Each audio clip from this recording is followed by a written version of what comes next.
Alle Frauen auf der Welt sind Töchter. Und ich bin auch eine Tochter. Die Tochter eines Försters. Und ich erzähle euch jetzt meine Geschichte. Das neue Haus erschien mir wie der pure Luxus. Keine Kachelöfen mehr, die ständig beheizt werden mussten. Parkett- und Teppichboden. 6 Zimmer und einen großen Garten mit einem alten Flammenbaum. Vor meinem Zimmer war ein Balkon. Papa war im Prüfungsgremium der Jagdbehörde für den Erwerb eines Jagdscheines zuständig und er gab auch Kurse für Privatleute. Mutti pflanzte englische Duftrosen ums Haus und legte einen Kräutergarten an. Und ich lernte 2 Mädchen kennen. Unsere Eltern hatten das wohl arrangiert. Annas Vater war der Arzt, der Johannes und mich auf die Welt befördert hatte. Und Jules Vater war der Architekt, der unser Haus gebaut hatte. Die Förster Christel aus dem Wald und diese beiden coolen Mädchen, die weder Tod noch Teufel fürchteten. Anna hatte kurze blonde Haare, die in alle Himmelsrichtungen standen, blaue Augen wie Glasmurmeln und Wimpern. Jule hatte glatte, lange, dunkle Haare, die bis zur Taille reichten und dunkelbraune Augen. Sie sah wie eine Italienerin aus. Die beiden zogen etwas die Augenbrauen hoch, als sie mich in meiner biederen Kleidung zum ersten Mal sahen. Aber als ich erzählte, dass ich immer zur Fachschule, wo ich eine Ausbildung zur Erzieherin machte, per Anhalter fuhr, weil ich es hasste, auf den Bus zu warten, war das Eis gebrochen. Johannes, den alle nur noch Jo nannten, ging aufs Gymnasium. Und Peter kam gerade von der Bundeswehr zurück und verdrehte Anna und Jule den Kopf.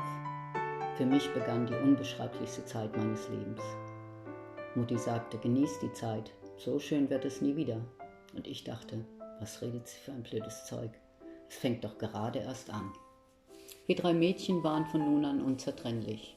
Ich bekam einen Lidstrich verpasst und Anna, die immer die neuesten Klamotten trug, gab mir oft Hosen oder Jacken von sich. Jule hatte noch nicht den Führerschein, nahm aber trotzdem heimlich den Mercedes ihres Vaters und fuhr damit in der Gegend rum. Als Anna eines Abends nicht das Haus verlassen durfte, kletterte sie einfach über das Dach im 1. Stock, hangelte sich an der Dachrinne entlang und sprang von da aus in den Garten. Sie konnte wie ein Artist auf den Händen laufen, unglaublich wie sportlich sie war. Die beiden redeten ununterbrochen von ihrem bevorstehenden Urlaub während der Sommerferien. Sie wollten zusammen mit Annas älterem Bruder und dessen Freund nach Spanien zum Zelten fahren. Ich hatte noch nie Urlaub gemacht, geschweige denn, dass ich in einem anderen Land gewesen wäre. Ehrlich gesagt, ich war etwas neidisch. Ein paar Tage bevor es losgehen sollte, kam Anna zu mir und sagte, Jule darf nicht mit. Das Zeugnis war nicht zufriedenstellend für die Herrschaften zu Hause. Und sie fragte, willst du nicht mitkommen? Ich antwortete, das erlauben meine Eltern niemals. Aber Anna hatte ein sehr einnehmendes Wesen. Meine Mutter war regelrecht verliebt in sie. Und so erreichte sie das, meine Eltern mir die Spanienreise erlaubten. Am Abend vor der Abreise kam mein Vater in mein Zimmer und hielt mir einen Vortrag über junge Männer und was die so alles wollen. Und er gab mir Anweisungen, wie ich mich zu verhalten habe.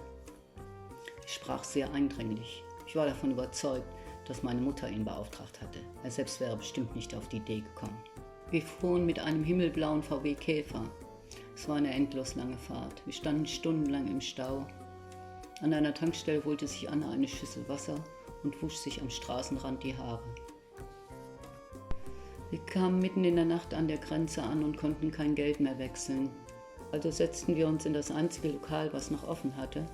Und als wir etwas später zum Auto zurückkamen, war die Scheibe eingeschlagen, das ganze Auto durchwühlt und es war einfach nur furchtbar. Die ganze Nacht haben wir bei der Polizei verbracht. Wir kamen erst am nächsten Abend spät in Cambrils an und durften in dem Garten einer kleinen Bar zelten, denn meine Freundin kannte den Wirt, das war ein Deutscher. Wir wollten uns am nächsten Tag einen anderen Platz suchen, aber wir sind die ganzen 14 Tage in diesem Garten geblieben. Es war ein anstrengender Urlaub, wir haben jeden Tag Party gemacht. Ich habe mich aber vorbildlich benommen und außer ein bisschen Geknutsche mit einem Jungen ist nichts passiert.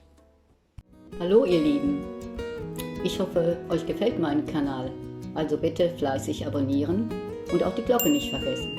Ich verspreche euch, es wird noch sehr spannend.